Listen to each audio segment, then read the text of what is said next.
My name is Myra Summers. I was 41 years old when my sister tried to take back the son she gave me. 19 years later. She was 16 when she got pregnant. My parents panicked. Not about the baby. About their reputation. A baby will ruin everything, my mother said. The family name. Vanessa's future. The image they had built. So they made a decision. Not together. Not as a family. For me. I was 22. Fresh out of college. Accepted into a master's program. I had a plan. A timeline. A life that was finally mine. And in one night. It was all gone. Because at 2 a.m. my phone rang. And everything changed. But before that call. You need to understand something. In my family. There were always two roles. The one who was protected. And the one who handled everything. Vanessa was protected. I handled everything. She was the one people worried about. I was the one people relied on. She was fragile. I was strong. And strong is just another word for we don't have to take care of you. I grew up in Willow Creek, Ohio. Small town. The kind where people know your life before you do. Where everyone smiles. And remembers everything. Vanessa was 6 years younger than me. The baby. The beautiful one. The one people noticed. I was the other one. The responsible one. The one who cleaned up. Who drove her to dance class. Who made sure everything ran smoothly. And I loved her. I need you to understand that. Because what happened later only hurts this much. If love was real in the beginning. Our mother, Rita, believed in control. Not loudly. Not aggressively. Quietly. Strategically. Vanessa needed protection. Vanessa needed guidance. Vanessa needed chances. And me? I needed nothing. At least. That's what they decided. I was 22 when I got the call. 2 o'clock in the morning. I drove 40 minutes home. Dark roads. No music. Just the sound of my thoughts. When I walked in, everything felt wrong. My mother sat at the kitchen table. A cup of tea in front of her. Untouched. My father stood by the fridge. Silent. As always. And upstairs? I could hear Vanessa crying. My mother didn't greet me.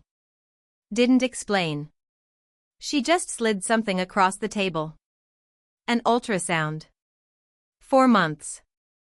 4 months. Vanessa had known for 4 months. And told no one. My first thought wasn't anger. It was confusion. What are we going to do? I asked. My mother didn't hesitate. The neighbors cannot know. That was her first concern. Not Vanessa. Not the baby. Not the situation. The neighbors. Reputation. Image. That's when I realized. This wasn't a problem to solve. It was a situation to control. She laid out the options. Adoption. But too risky. Too visible. Keeping the baby. But Vanessa was too young. Too important. Too full of potential. And then. She looked at me. And everything became clear. You have to help, she said. Not asked. Decided. You're her sister. That sentence carried weight. Expectation. Obligation. Control. The next morning. She made it explicit. If you don't take the baby, we give it away. No middle ground. No discussion. No asking Vanessa what she wanted. Which is the part that still stays with me. Because no one asked her. Not really. When I did. She looked at the floor. I just want this to go away, she said. 16 years old. Scared. Alone. And that answer? Was enough for my mother. She has school, Rita said. She has a future. That sentence would come back to me years later. In a place I never expected. But that night, I drove home. With a baby blanket on the passenger seat. Yellow. Old. Soft from time. It had been mine. Now it was meant for someone else. I didn't say yes. I didn't say no. But in my family, silence meant agreement. 2 weeks later, I called my mother. I'll take the baby. Just like that. No ceremony. No acknowledgement. No gratitude. Just expectation fulfilled. The next morning, I withdrew from my master's program. No hesitation. No backup plan. Just a decision. Because once I made it, there was no going back. Dylan was born on July 14th. 6 pounds. Dark hair. Loud cry. Alive in a way that filled the room. Vanessa was there. Of course. She had to be. But when the nurse asked, "Who wants to hold him?" Vanessa turned away. My mother stayed still. And the nurse looked at me. So I stepped forward. And I took him.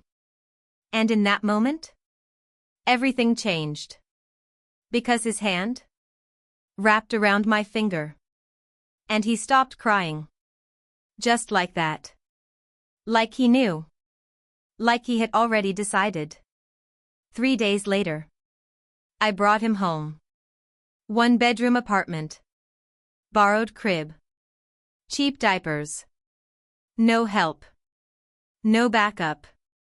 Just me. And him. And that yellow blanket. The first night, I wrapped him in it. It barely covered him. But it was warm. And it was ours. And that's how it started. Not with celebration. Not with support. With responsibility. And choice. A choice I made. Every single day after that. Because once you hold a life in your hands, you don't put it down. No matter how hard it gets. And it got hard. Very hard. The first year nearly broke me. Not emotionally. Physically. Because exhaustion is a different kind of pain. Dylan cried every night. Same time. 8 p.m. to midnight. 4 hours. Every single day. And there was no pause. No pattern. No fix. Just crying. I would walk circles in my apartment. Holding him against my chest. Counting steps. Humming songs I didn't even remember learning. Waiting for silence. Praying for it. Sometimes, it came. Most nights, it didn't. I learned things that year. Not the kind you study. The kind you survive. How to function on 4 hours of sleep. How to eat standing up. How to shower in under 3 minutes. Because that's how long a baby will tolerate being alone. I worked mornings. Teaching assistant. 7:45 to 3:30. Then home. Straight into motherhood. No break. No shift change. No one saying, "I'll take over." Because there was no one else. I called my mother once. Just once. It was 11 p.m. Dylan had been crying for hours. I was crying too. Standing in the kitchen. Formula on my shirt. Hair tied up. Completely exhausted. "Mom, I need help," I said. "Just one night. Just one." Silence. Then. "You chose this, Myra." Her voice didn't change. Didn't soften. "You're an adult.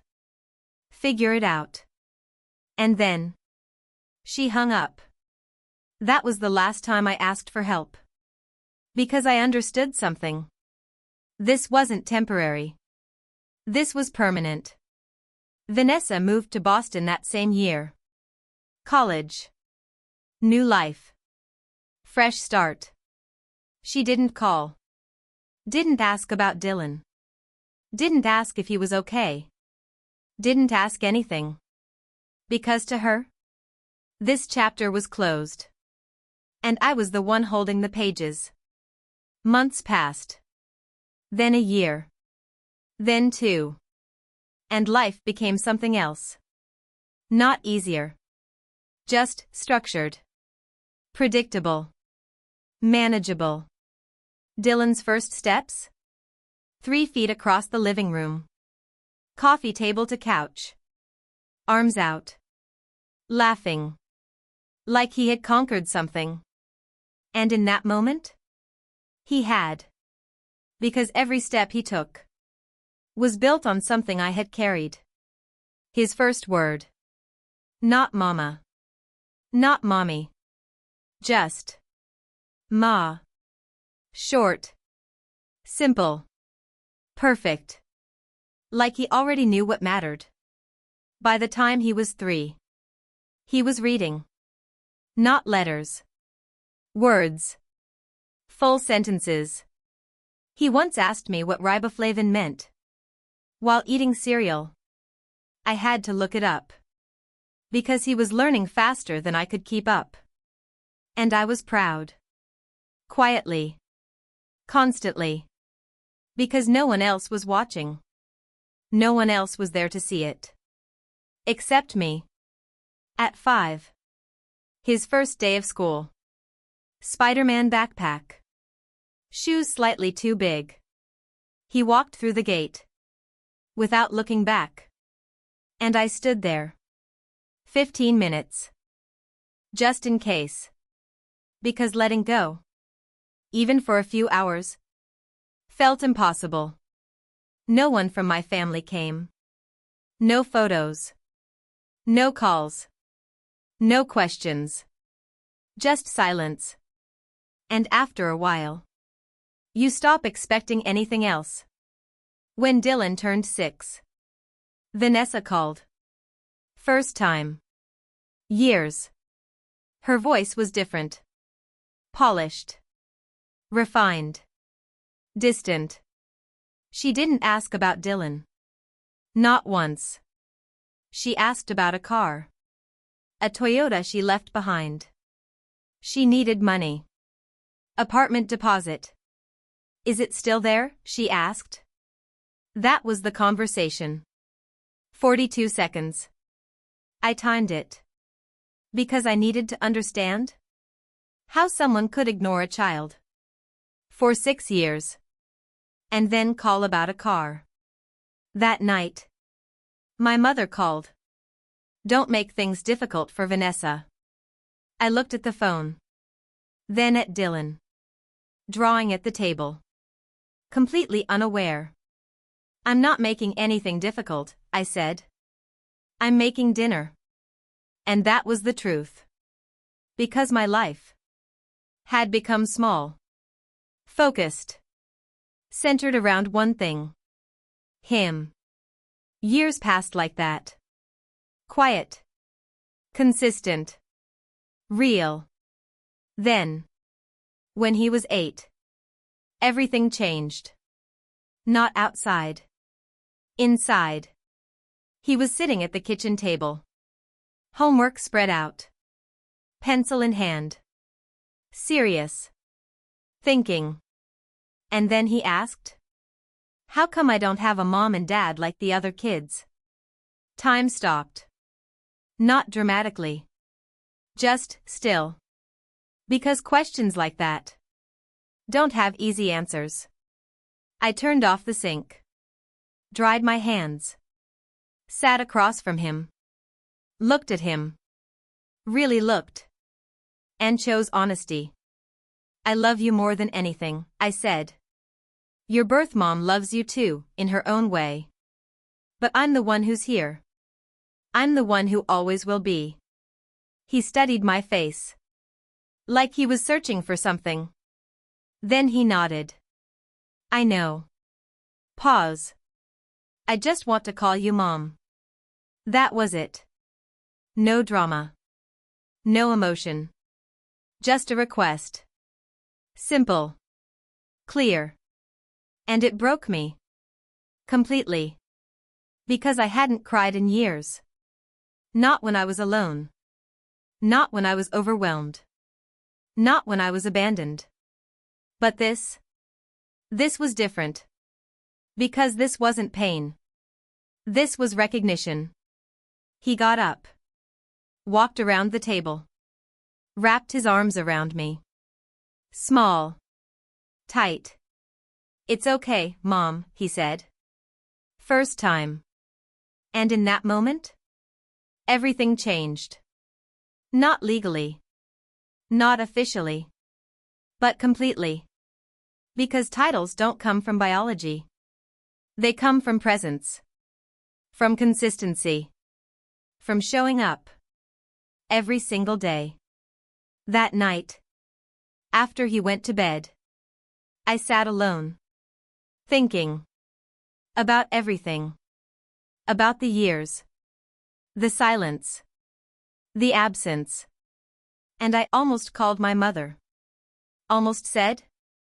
He called me Mom today. But I didn't.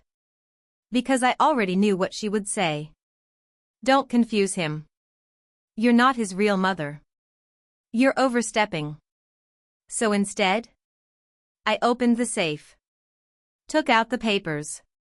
Guardianship. Signed. Stamped. Legal. Real.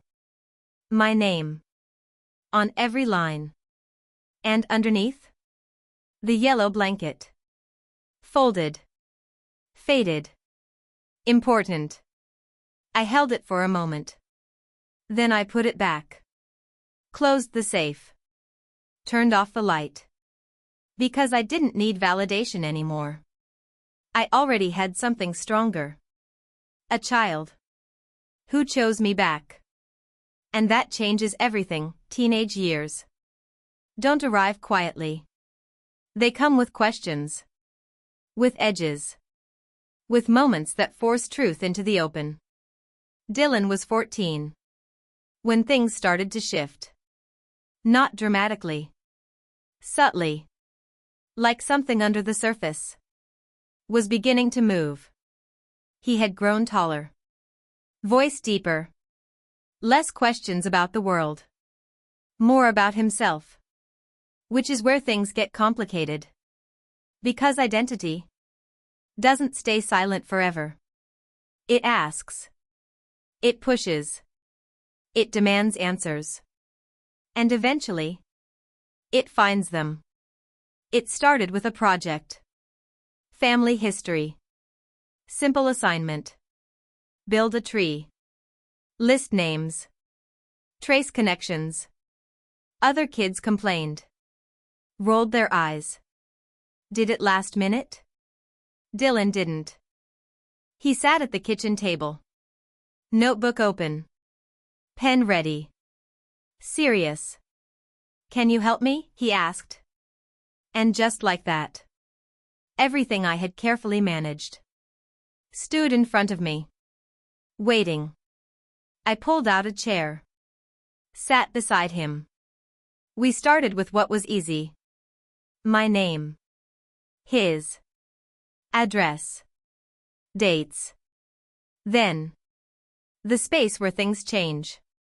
Who's my dad? He asked. I had prepared for this. Years ago. In quiet moments. Late at night. Imagining how I would say it. But preparation doesn't make it easier. It just makes it possible. He wasn't ready to be a father, I said. That's all that matters. He nodded. Accepted it. For now. Then. Who's my real mom? There it was. The question I knew would come. The one that changes everything. I looked at him. Not as a child. As someone becoming something else. Someone who deserved truth. You have two, I said. One who gave you life. And one who raised you. He didn't speak. Just watched me. Processing. Understanding. Which one are you, he asked. And I smiled. Because the answer was already there. I'm the one who stayed. Silence. Then he nodded. And wrote my name. At the top of the page. That moment. Felt small. But it wasn't. Because it was the beginning of something. Not confusion. Clarity. And clarity. Always leads somewhere. 2 weeks later. It found him. Not in person. Not face to face. In a message. A group chat. Created without me. Family members. Names he recognized. Some he didn't. And one name. He had only heard once. Vanessa. His birth mother. The message was simple. Too simple. Hi Dylan. I think it's time we talk. No context. No explanation. No warning. Just intrusion. He came to me with his phone. Didn't panic. Didn't react. Just showed me. Who is this? He asked. And in that moment, everything I had built was tested. Not by circumstance. By choice. I took a breath. Read the message again. Then handed the phone back. That's Vanessa, I said. Your birth mother. Silence. Heavy. Real. Because now. This wasn't a concept. It was a person. Reaching into his life. After 14 years of absence. What does she want? He asked. I didn't answer immediately. Because truth needs precision. She wants something, I said. And we'll figure out what that is. He nodded. Didn't respond to the message. Didn't engage. Because he trusted me. And trust is built over time. Not in moments like this. That night. My phone rang. My mother. Of course. This is happening too fast, she said. No greeting. No context. Just control. She deserves to know him. I leaned against the counter. Looked at Dylan. Doing homework. Focused. Unaware of the conversation happening around him. She had 14 years, I said. She chose not to. That was different, my mother replied. Now she's ready. I closed my eyes. Because there it was. The pattern. Again. Vanessa's timing. Vanessa's needs. Vanessa's readiness. Always first. Always prioritized. What about him? I asked. Silence. Because that question never mattered to her. He'll adjust, she said. Like he always had. Like I always had. But this time, something was different. Because this wasn't about me anymore. This was about him. And I wasn't going to let anyone treat him like an afterthought. Not even family. Don't contact him again, I said. Clear. Final. You don't get to decide that, she replied. But I already had. Because some decisions aren't negotiable. The next morning, Dylan came into the kitchen. Phone in hand. I blocked her, he said. Simple. Decisive. Like it wasn't complicated. Like it wasn't emotional. Like it was obvious. I looked at him. Really looked. At the person he had become. Not because of me. But because of what we built together. You don't have to do that, I said. He shrugged. I know. Pause. But I want to. That was the moment I understood something. This wasn't about control. This wasn't about keeping him. This was about choice. And he had made his. Weeks passed. Quiet again. Until the invitation came. Graduation.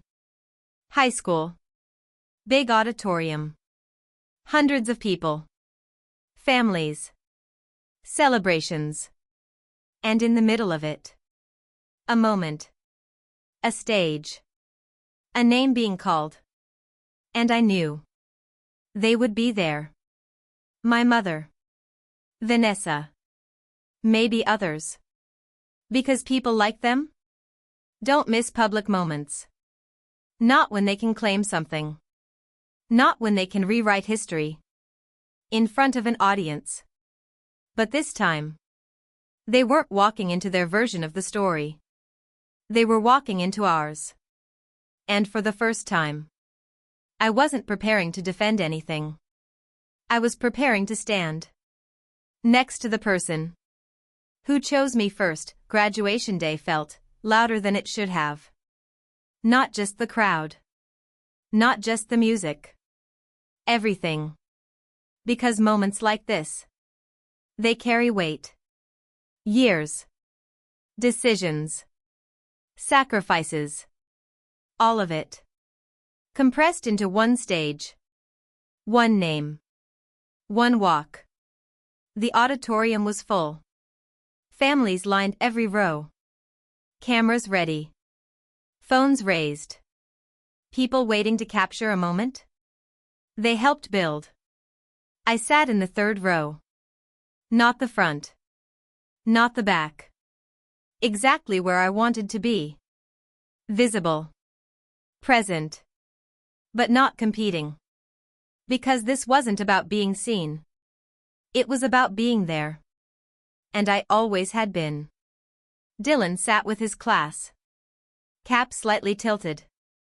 Gown too big. But posture straight. Calm. Focused. The way he always was. Names started being called. One by one. Applause. Cheers. Families celebrating. And then. I saw them. 3 rows behind me. My mother. Vanessa. Dressed perfectly. Smiling. Like nothing had ever happened. Like they had always been part of this. Like they belonged here. Vanessa held flowers. Bright. Expensive. Prepared. Because she came for a moment. Not a memory. My mother leaned toward someone beside her. Talking. Explaining. Curating the story. I didn't turn around again. I didn't need to. Because I already knew. They hadn't changed. And they weren't going to. The principal stepped forward. Adjusted the microphone. Next, Dylan Summers. Everything slowed. Not dramatically. Just focused. Because this was the moment. The one that mattered. The one everything had been leading to. Dylan stood. Walked to the stage. Confident. Steady. Not looking around. Not searching.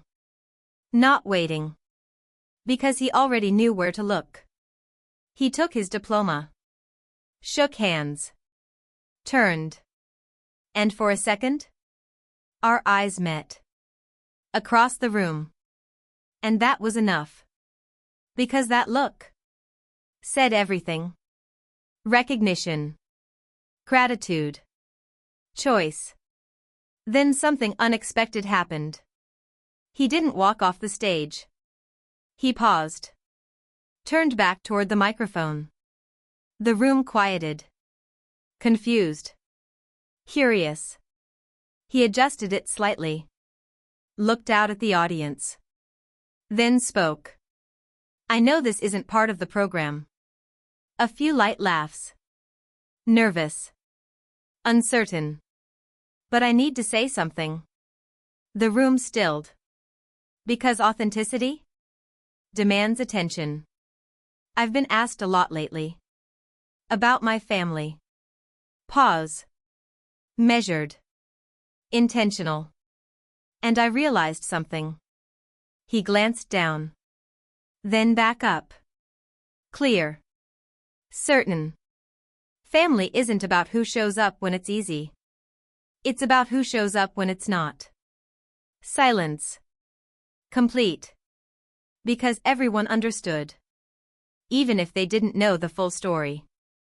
I've had one person show up for me every single day of my life. He looked at me. Direct. Unshaken. My mom. The word echoed. Not loud. But powerful. Because it carried truth. And truth doesn't need volume. It needs clarity. And today, I just want to say thank you. That everything I am is because of you. Applause started. Slow. Then louder. Then the entire room. Standing. Clapping. Because people recognize something real when they see it. Even if they don't understand it fully. I didn't stand. Not immediately. Because I couldn't move. Because that moment was too full. Too complete. Too earned. I felt something I hadn't felt in years. Not validation. Not relief. Something deeper. Peace. Because everything I had done. Every sacrifice. Every decision. Led to this. Not the applause. Not the recognition. That one word. Mom. Dylan stepped down. Walked toward me. Ignored the other rows. Ignored the noise. Came straight to where I was. Like he always had. And always would. He handed me his diploma.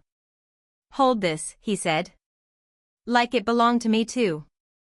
And maybe, in a way, it did. Behind us, I heard movement. My mother standing. Vanessa calling his name. Dylan. He didn't turn. Not immediately. He looked at me first. Then asked, do you want to go? That question mattered. Because it wasn't about escape. It was about choice. And for the first time, we both had it. I nodded. Yes. We walked toward the exit. Side by side. Not rushing. Not hiding. Just leaving. Because some things don't need confrontation. They need distance. Behind us. Voices called. Questions. Attempts to pull us back into something that no longer existed. We didn't respond. Because we didn't need to. The truth had already been said. Out loud. In front of everyone. Nothing else mattered. Outside. The air was warm. Bright. Open. We stepped into it. Together. And for the first time. There was no past pulling us back. No expectations. No roles. Just forward. Because family isn't who claims you. It's who chooses you. And who you choose back. Every single day.